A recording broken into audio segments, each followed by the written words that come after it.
Good afternoon. Thanks everybody for coming. My name is John Kosmatka. I'm a professor of the Mechanical and Aerospace Engineering Department as well as the Department of Structural Engineering. And I'm the director of California Space Grant. So this is a seminar series put on by California Space Grant.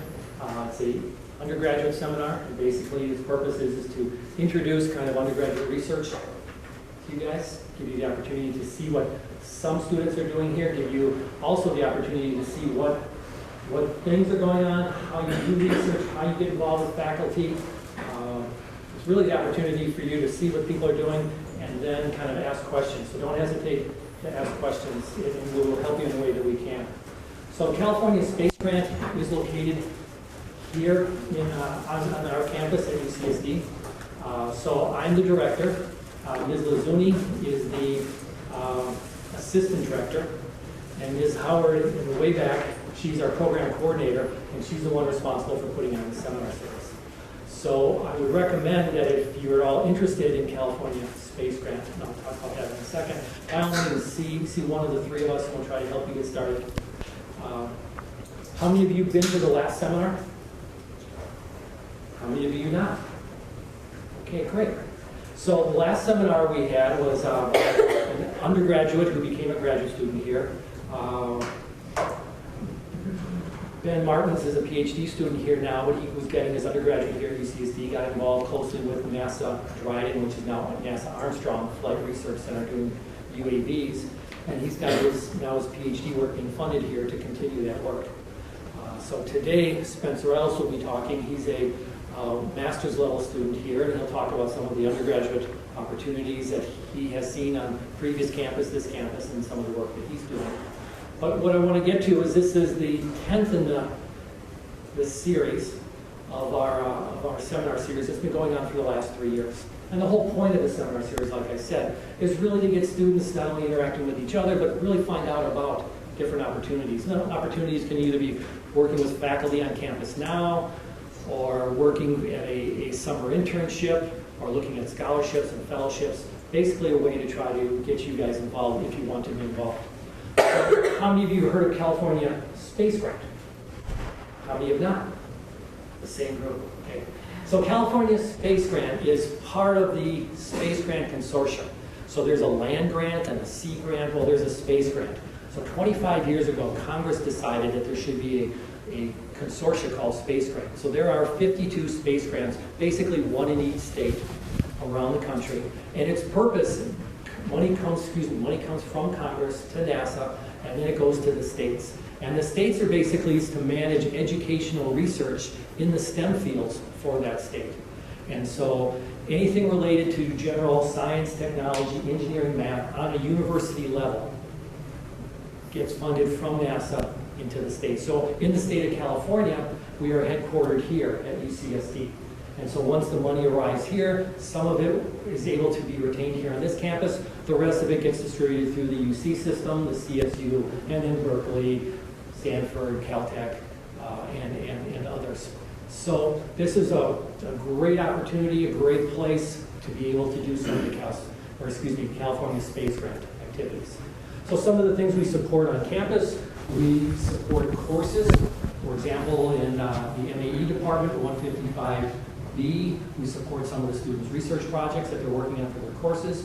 We support faculty doing research. We support students, summer internships, travel, student competitions. You guys might have heard of like AIAA, Design, Build, and Fly, or AUVSI. Students need money to go to travel for competitions. We've been supporting rocket projects. Wide variety of things on this campus. This past summer we had a program where we had approximately 16 undergraduate students working in labs this summer on projects ranging from the near space balloons to CubeSat development or to Arduino computers. So again, students were funded on these activities to basically pursue some of those activities. So that kind of in a nutshell is Space Grant. Again, thank you guys for coming. I encourage you to get involved and be more involved with Space Grant if this is something that you're doing. So with that, today's speaker, Spencer Ellis, the littlest name on that big title page. So Spencer is a master's student here at UCSD, He did his undergraduate on the East Coast in Vermont. And he's a physics major, and now he has seen the light, and he's now an engineering major. So it's obviously very much a challenge for an engineering major because of the fact that as a physics major, you haven't had a lot of the engineering courses. So he has to take engineering courses, he has to come up to speed, and so he has an expertise as a physics major. He has an expertise on a wide range of topics. Or in engineering, we'll take topics and we'll focus, and we'll go and study them again and again and really thoroughly understand them. He knows a lot about a lot of different topics. And so, not only is outstanding in his educational capabilities and engineering experiences, but he's also in his free time, I'm told, he hasn't even told me this, but in his free time, he is absolutely amazing in that he has completed the 210-mile John Muir Trail in 2012. So that was all hiking, right? Yeah. So how many days or weeks did that take? 19 days. So 19 days to hike 210 miles. I think that's more impressive than anything else you're going to hear today. And so with that, I'll turn it over to Spencer. Thank you. You've heard this probably a bunch of times, but college goes really fast, so I wanted to try and start off with just some general principles of some things that I think can help you slow it down and really get the most out of it. And then I know you're probably more interested in hearing about specific things I've worked on, so I'll talk about those too. So the first sort of general thing I want to say is however you want to fill in this blank, being successful in your future is going to require more than just math and specific engineering skills. So don't forget to develop your reading, writing skills. Reading technical papers and writing at a high level is going to be important no matter what you do. So I don't know if you guys are all planning on being engineers or you're going to go on to be a doctor or something like that. It's going to be really important. And then don't be afraid to stand out and really branch out and take different classes. I know that you'll have specific engineering courses you have to take, but I'm a little biased because I went to a liberal arts school, and so we were trained to branch out of our comfort zone and try and take other classes. But I think it really benefited from it. And just as a brief example, I was working at, and I'll talk more about my work at the Renewable Energy Lab, but I was able to demonstrate that I was also a competent writer, and with that they gave me the added responsibility of helping them proof and edit their papers. So I got to see within the group I was working in all of the draft papers and actually help them edit and help them improve them before they went out. So that was an added responsibility that a lot of the other interns didn't get, and so I thought that was pretty cool. I won't say it was instrumental, but it was part of me starting to realize that I wanted to come to graduate school and be doing things like that, sort of the research publishing process, and get an insider view right there. And then, I won't talk too much, but networking is really important. I can say honestly, I've had maybe one job over the course of a dozen jobs that I got just by an anonymous application. All of them have come through networking. So start building a network now. Go to office hours, build relationships with your professors. If you go to or want to go to grad school, you're going to need recommendations, things like that. Also family and friends, they're your best resource, so definitely take advantage of them. All right, there's lots of ways to start getting involved at UCSD, and I just went to the Center for Student Involvement and looked. There's 492 different student organizations, so just jump into those, start going to them, or if you already are, good. But I would say start with a whole bunch, go to a couple first meetings, and then start narrowing it down to maybe one or two that you're really interested in, and try and invest a lot of time in that, and eventually, if you can get into a leadership position, that can be really good. So the first thing that I did at Middlebury, the first thing I got involved with was something called the Solar Decathlon, and we had this was our Middlebury's first year in the Solar Decathlon, and actually this year we were the only liberal arts school in the competition, so it's pretty cool because we were competing against schools like Michigan, Ohio State, Caltech, with big engineering departments, architecture departments. So we were definitely David in this story. This is the completed house. It's been reassembled on Middlebury's campus, and students actually get to live in it now.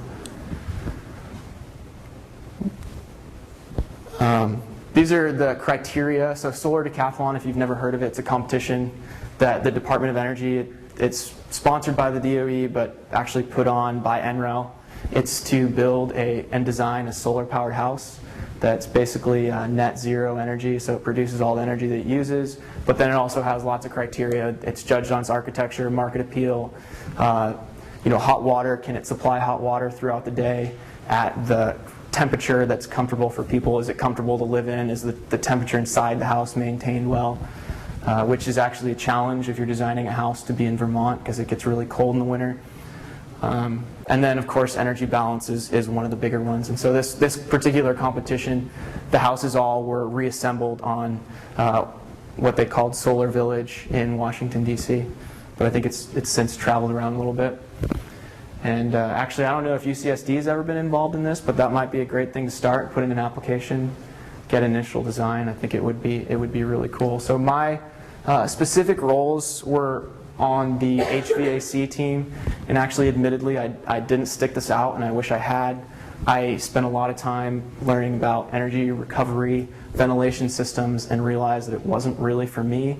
I wasn't too interested in it. This is just like a sketch up of what the ventilation system, I believe it's the final product, what it ended up looking like, but I went to a couple meetings with the engineer that was mentoring the project, and this probably was my first taste of when I realized I wanted to go engineering.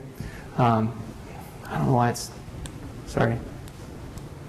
To be an engineer, but HVAC systems were not for me. So fortunately, I developed some connections though with people on the team who were running a club called the Green Engineers, and that was a small club on campus designed to bring engineering-related projects to the general student body. So one of the past projects they did was to take a bicycle and hook it up to hydrogen or a fuel cell, and then demonstrate that by pedaling they could perform electrolysis and separate the oxygen from the hydrogen and produce hydrogen. So it was one of the projects. And then specifically what I worked on with them was with two mentors that were actually Middlebury alumni.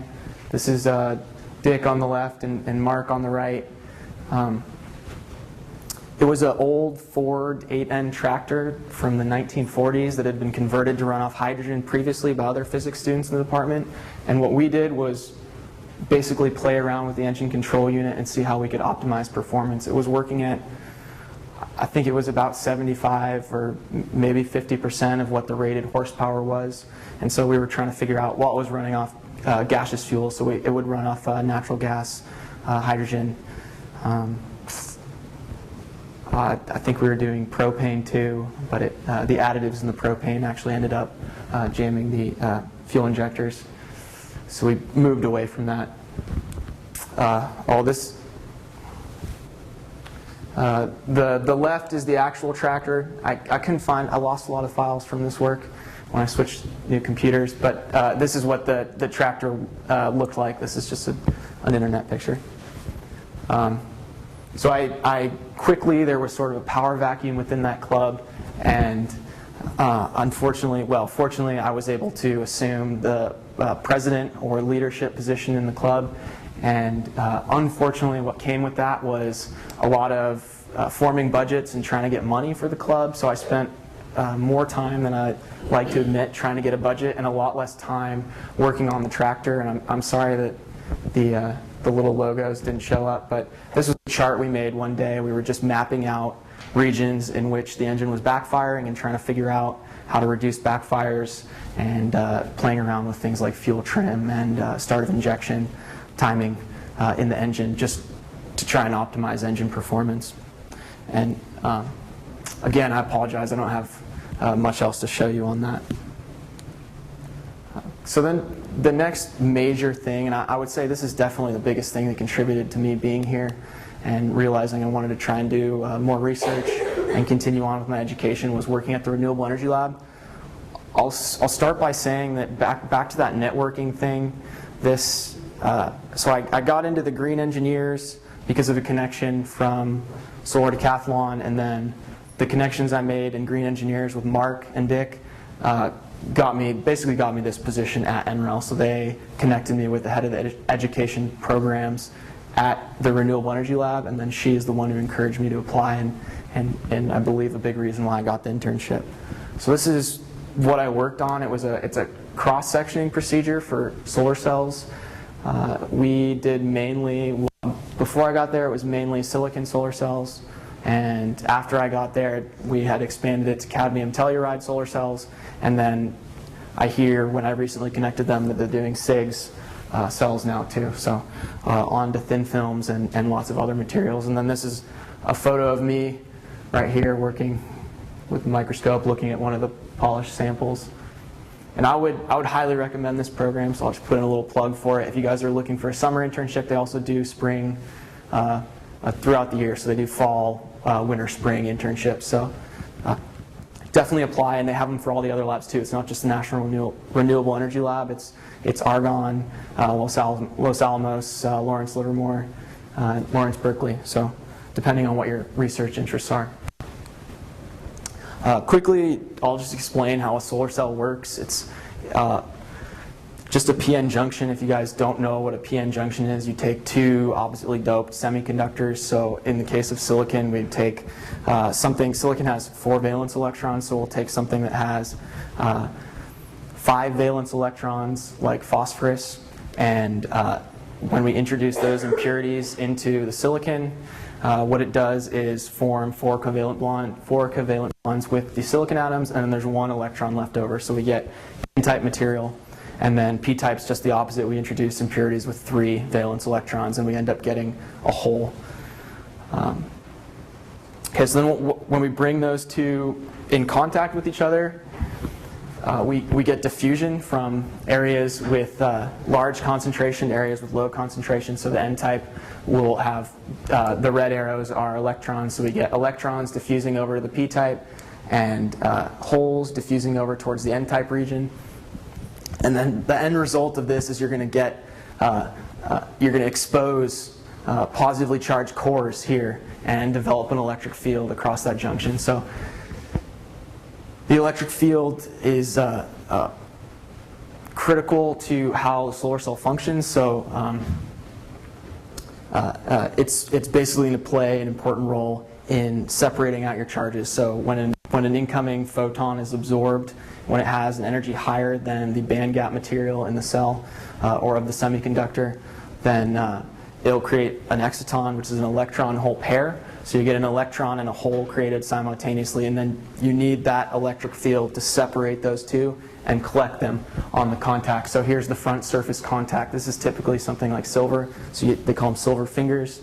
And then the back is an aluminum contact. And this is just an example for silicon is an indirect band gap semiconductor, so you need phonons are also involved in the absorption process. But maybe I'll come back to that if I have extra time. And then here's sort of a zoomed out picture on the cell. Again, you have your electric field, your depletion region to separate your carriers. Light being absorbed, you're generating electrons. There also would be holes, they're not displayed. And then your electrons move across the electric field and run through your load. Again, bottom contacts, this is going to be aluminum typically, and then silver fingers.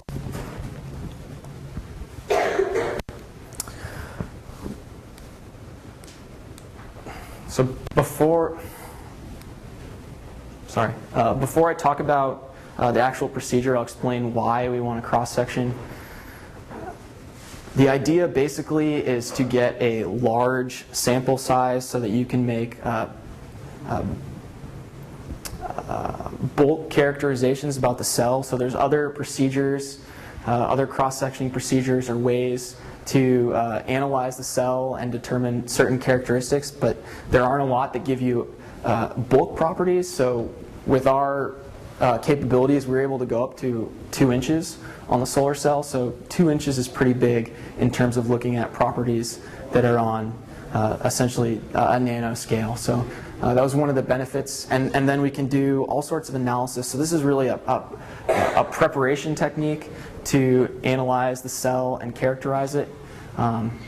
We look at, we use all sorts of microscopy, so scanning electron microscopy, transmission electron microscopy, atomic force microscopy. I could keep going. Pretty much anything you could take a sample, if it's small enough, You can always polish it and break it down smaller if you need to, but pretty much any method of analysis you're willing to look at. Raman spectroscopy, you also use that to determine different compositions of things. So there's a whole diverse set of applications for this, and what we use it for is to characterize the cell and look at different interface layers. So in particular, you can look at different inefficiencies that are formed inside the cell, and I'll talk more about those when I get there. But first, the sample would be cut, diced. We have a dicing saw with a diamond blade, so we dice it. This particular one is about 0.7 by 0.7 inches square, and then we put it in our mounting chuck here. There's 3 screws, 1 from the bottom and 2 from the sides to hold the sample still before we get wax. And then we have this mounting collar here, and we've got 2 primary heaters that come in and actually warm the chuck up, and then which is just basically a stainless steel cube. And then we've got 2 side heaters right here that are attached to wax reservoirs that heat up more of the wax than the actual chuck. So the idea is, without going into too much detail, we fill this cavity here. This is just the inside sort of like cross section of the chuck. Fill this cavity with wax, and the wax goes up to the surface here, and you get a nice flat support against your sample, and then that way you just polish off layers, and with each layer of wax you take a small layer of your sample, and you don't get things like edge rounding or breaking away of your sample. One of the big things that we worked on at first, or that I helped out with first, was getting rid of these bubbles. We had a lot of trouble developing bubbles in the surface of the wax, so we found a couple of ways to address that. One was just brute force with a heat gun, quickly melting it. What we had was a Teflon cap right here, put the Teflon cap back over, and then that could eliminate any bubbles. Then we ended up playing with actually the temperature profile, how we melted the wax, and that made a big difference as well. And so we ended up getting things here. You can see the wax. There's a little bit of space here. I'm not sure what that is, but this is just a silicon wafer, so this isn't a solar cell. These were, 2 solar cells here. This is silicon, and you can see the back surface contact, the aluminum here, and the front silver finger.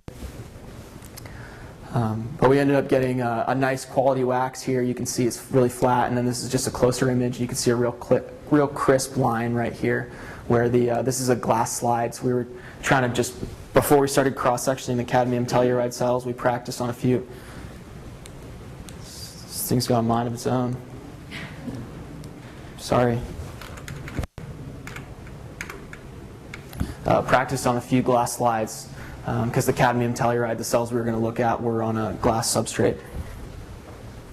These are, by the way, they're called Nomarsky spectroscopy, or microscopy images, and all they really do is the different colors indicate changes in surface elevation, so you can get a sense for, looks like,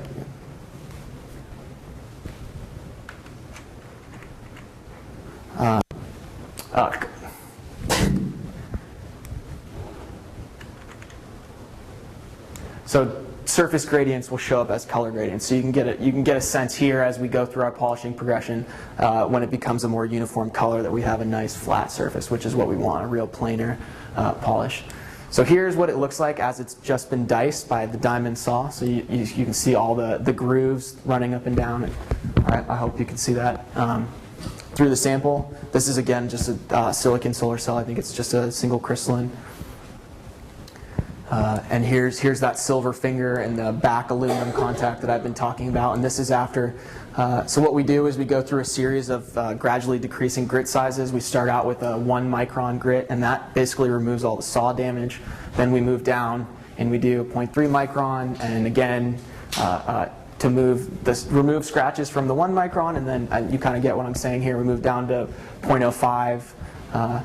It ends up looking like this, which is nice, but we can still do a little better. And then we do a quick chemical mechanical polish. And the reason why we only do a really quick CMP is because the chemical process of oxidizing and then stripping away that oxide on the outside tends to polish different materials at different rates. So it's a really big problem when you have something like a solar cell that has lots of different materials. And if you start polishing things at different rates, you're going to you're going to end up with something that looks like this, and not something nice that looks like this. So here's some SEM images of polished and unpolished cells. This is, again, the back surface aluminum contact. And here is an even closer image on one of those silver fingers, and I'll show you some other images as well soon. But you can see what a difference it makes.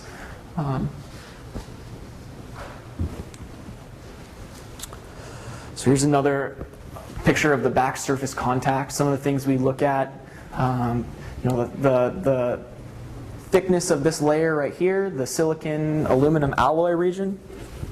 We can study the silicon rich. We can see silicon rich phases. We can see aluminum rich phases here. This lighter color, the white, and then the sintered aluminum paste. So you can see the completion of the sintering process and the paste, and then more importantly is the thickness of this layer and the quality of this layer in terms of the properties of the solar cell.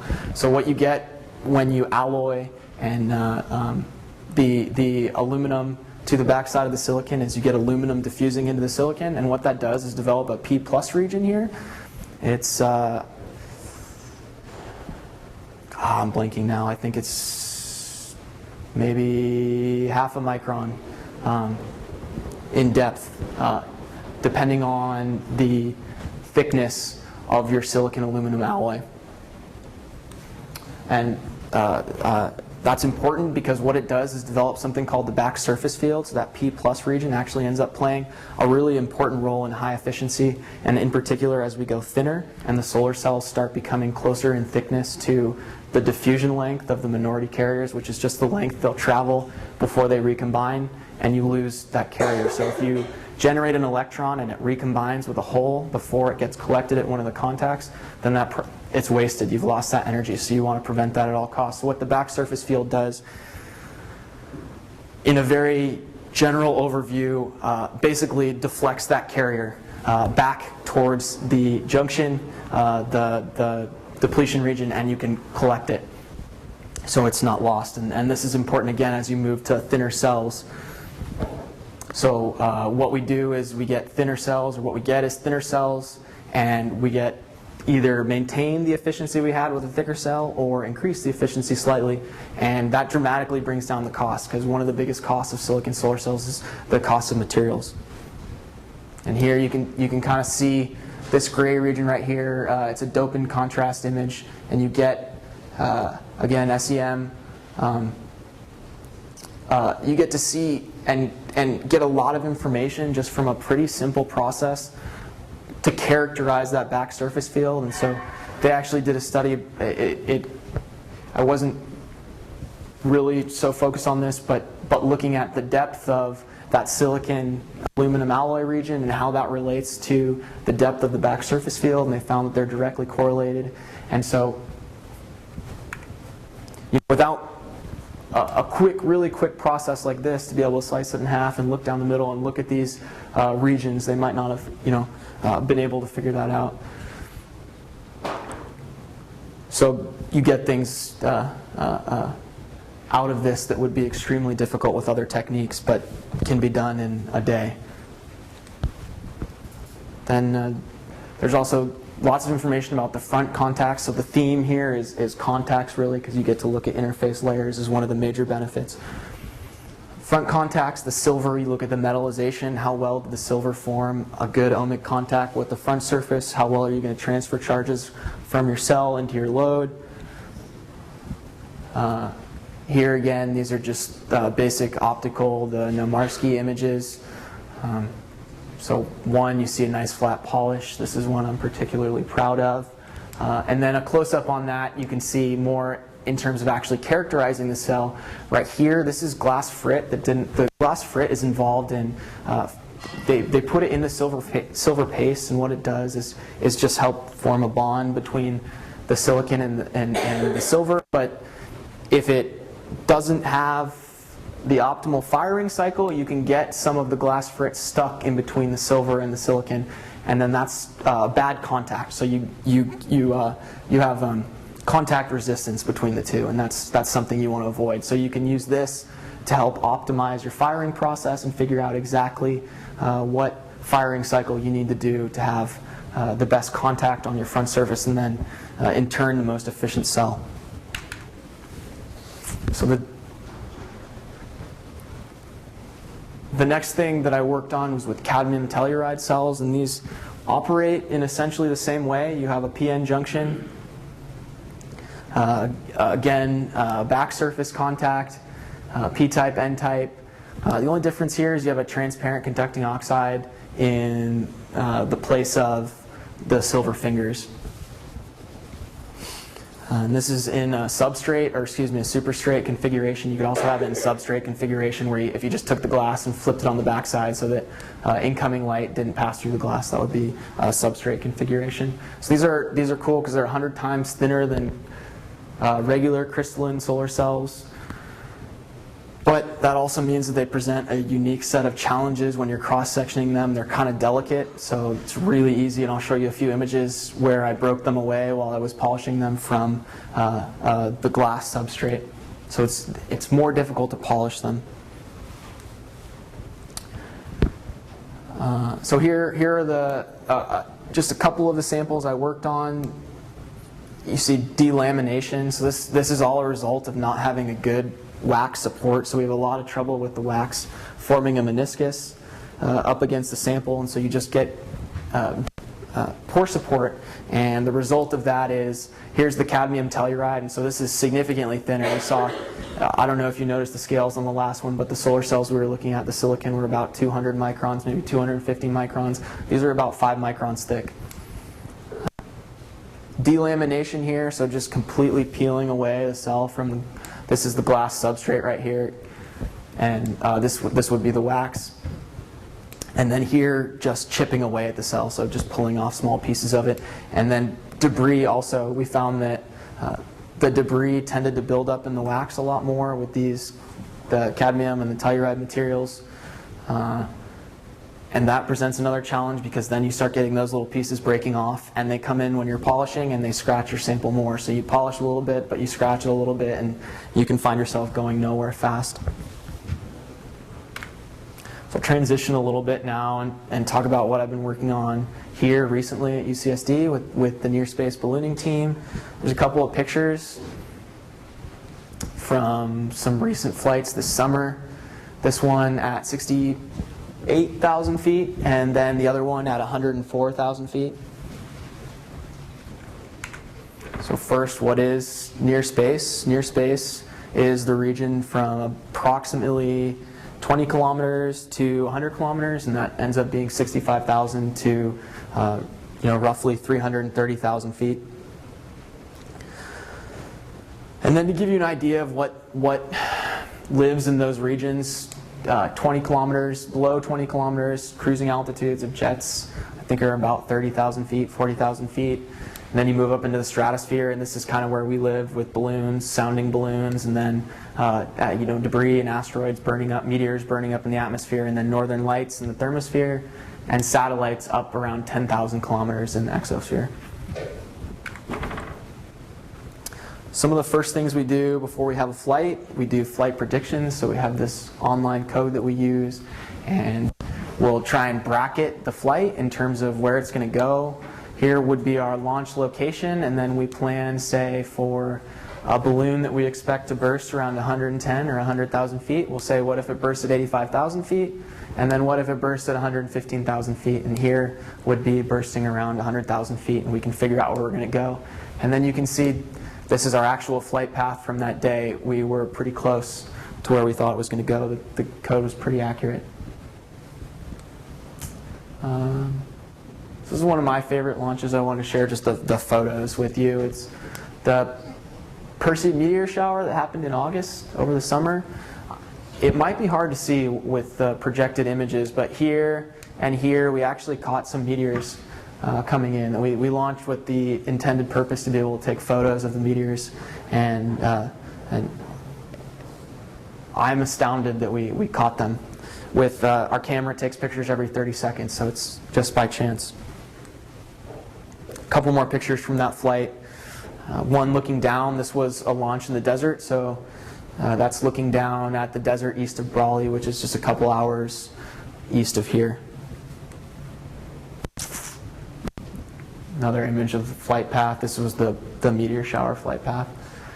This is what our typical profiles look like when we launch the balloons. So this one's incomplete, so I included another one. This is the highest we've had, 118,000 plus feet. And but you can see it follows a pretty linear path on ascent, and then the descent, the balloon bursts right about here.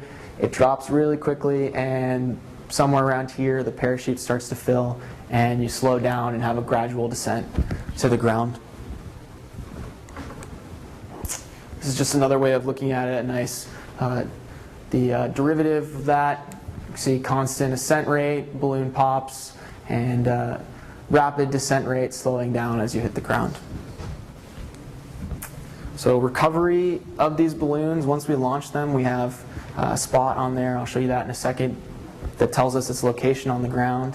This is the dream right here. It lands on the street, you roll up in your car and you pick it up, but that doesn't always happen. This is the one we did in Brawley. It landed in a field. That was also really nice, but what I tend to find myself doing more is crawling through the bushes and trees to go find them. So here's one of our other launches where we had to go in. It took about 45 minutes to an hour to get through all the bushes to get there. That's just the last stretch that you see. What's on the payloads? Here's an example of what it looks like. We have our box, our payload box here, and it's attached to our parachute, and then the balloons on top. The two most important things we have right now, Spot GPS tracker. This allows us to find it. Without this, we will never find it. And then a GPS APRS reporting system. So this broadcasts in real time where we're going every 30 seconds, I believe. And the Spot cuts out at about 30,000 feet, and the APRS doesn't work below 1,000 to a couple hundred feet, so we need both of them working together, and between the two we're able to track it for the entire flight. Alright, so one of the big things we worked on over the summer was trying to develop a sensor package that we could apply for any of our flights, and then we also want to work different scientific missions throughout the thing. But to have a base package that we send up on every flight and don't have to think about anymore. And so we made a lot of great strides over the summer. Some of the things we were trying to get was pressure, temperature, humidity, altitude, some accelerometer data, and maybe magnetometer. I didn't include that here, but that's also possible. And so what we're using to build these sensors and to actually take data and record data along the way are Arduino microcontrollers, which are basically just stripped down very basic computers. And here are our sensor shields that we built. This is a data logger right here, and we've got a GPS module. This has a temperature probe on it, and then an accelerometer right here. So this wasn't complete. We actually found that getting pressure was more difficult than we anticipated. The trouble is that there's a huge range that you have to operate in. So at sea level, you're about 100 kilopascals, and then as you go up to 100,000 feet, 110,000 feet, you reach what's basically 0 kilopascals or 0.3 kilopascals. And so finding a sensor that can operate over that range with the accuracy you need to a few hundredths of a kilopascal is really tough. And what it comes down to is calibration of the sensor, and we didn't really have the knowledge or experience to calibrate accurately a pressure sensor. So finally, what we're trying to sort of get together right now is investigate what, if you were to have a solar-powered UAV, what altitude would you fly that UAV at? So what would be the most efficient altitude in terms of your solar cells, and then also in terms of your actual flight. So it's harder to generate lift with less atmosphere. So what's the optimal range? Because you also have a higher power density as you go up, and less high energy photons are absorbed or reflected by the atmosphere.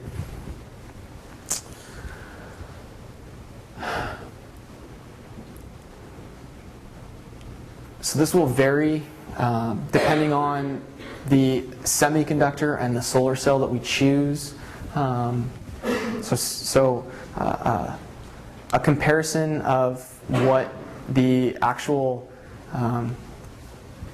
so what these represent is efficiency limits for the different spectra. So here AM 1.5 is essentially down here on Earth as a testing standard for its air mass 1.5, and that's what they use to characterize solar cells on the ground with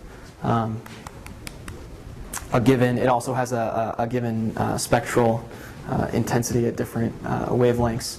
But that's on the ground, and then AM 1.5 is, or AM 0 is what you get up in space with 0 atmosphere. So somewhere in between there is the point where we want to live, around 50 or 60,000 feet for this UAV. And then that optimal cell it's going to depend on. So silicon, it actually turns out that even though you're getting greater incident power, because the band gap is only 1.1 electron volts, the higher energy photons, the energy just gets lost to thermalization in the cell, and so you just end up heating your solar cell and not really generating. You're still generating more power, but the efficiency can go down because your power input is greater. So one of the things to take greater advantage of the higher energy photons is to have a semiconductor material with a higher band gap. So you lose less energy to thermalization. So some potential materials are, gallium arsenide. This is actually a really common material used on satellites, a lot because they're really high efficiency, but I believe also because they have a little bit higher band gap energy. And then these are all thin films. Actually, these are all thin films as well down here. But cadmium telluride, this amorphous silicon, the copper gallium selenium, and the copper indium selenium, or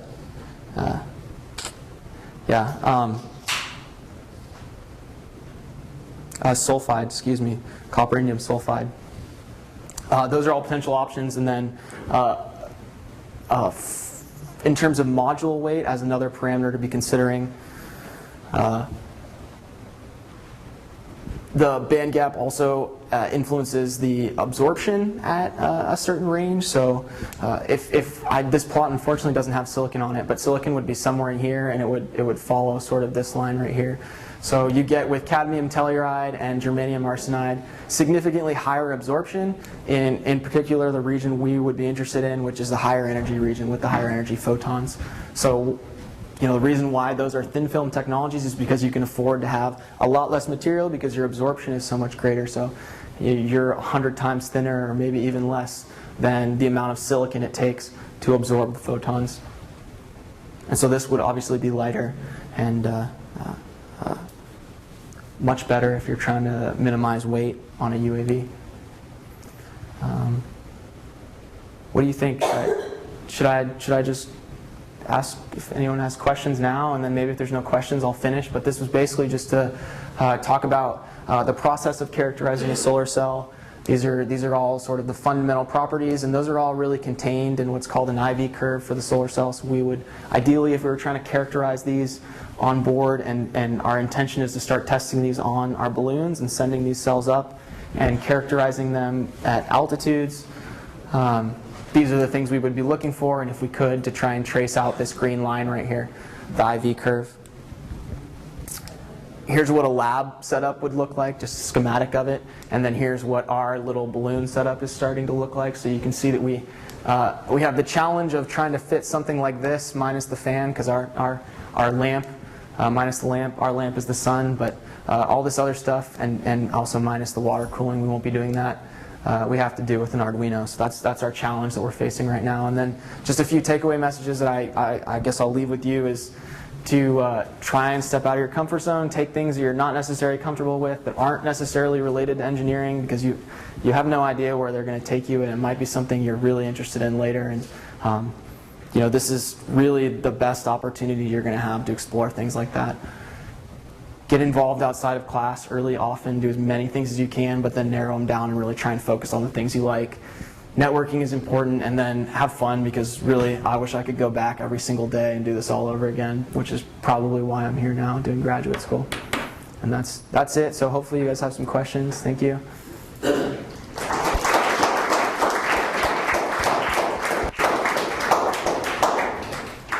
I guess that means he's not going to graduate. He's going to keep going back and doing this again.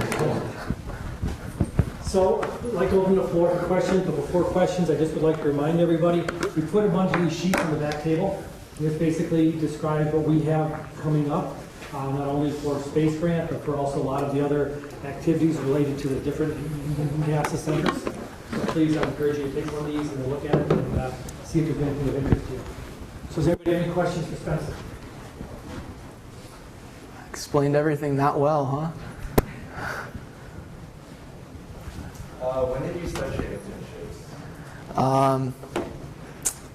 The first internship I got, I actually didn't talk about it. It wasn't so much engineering related. I worked for a company called Brighter Planet that semi-related, I guess, not so important. But I started internships my sophomore summer, and then pretty much had an internship or a job every summer after that. The NREL internship was after I graduated, actually.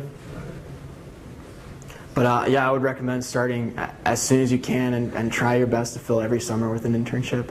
It's just a really good opportunity to explore new things and, again, get involved outside of class. This is what's really going to help you start building your resume. I'll step in and say that if you guys are thinking about it, you need to apply now. For example, companies like Boeing, Northrop Grumman, they identify all the students that they're going to hire for next summer internships. They do that during December. This time. So it's kind of, if you wait until spring, those jobs are gone already. So I encourage you, Thanksgiving break, before Christmas break, if NASA interests you, there's tons of NASA internships, either here in California at one of the NASA centers. There's 10 NASA centers nationwide, 3 of them are in California. So it's a great opportunity to do that.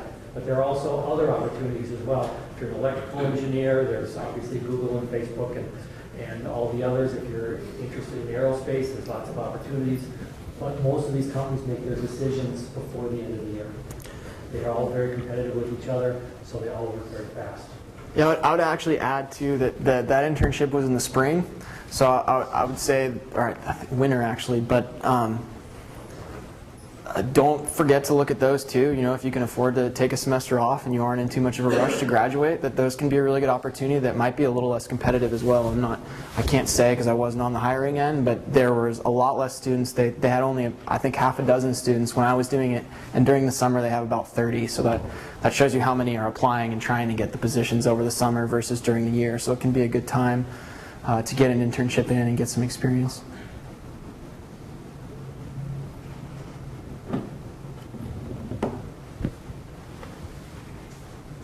So let me ask you a question on solar cells.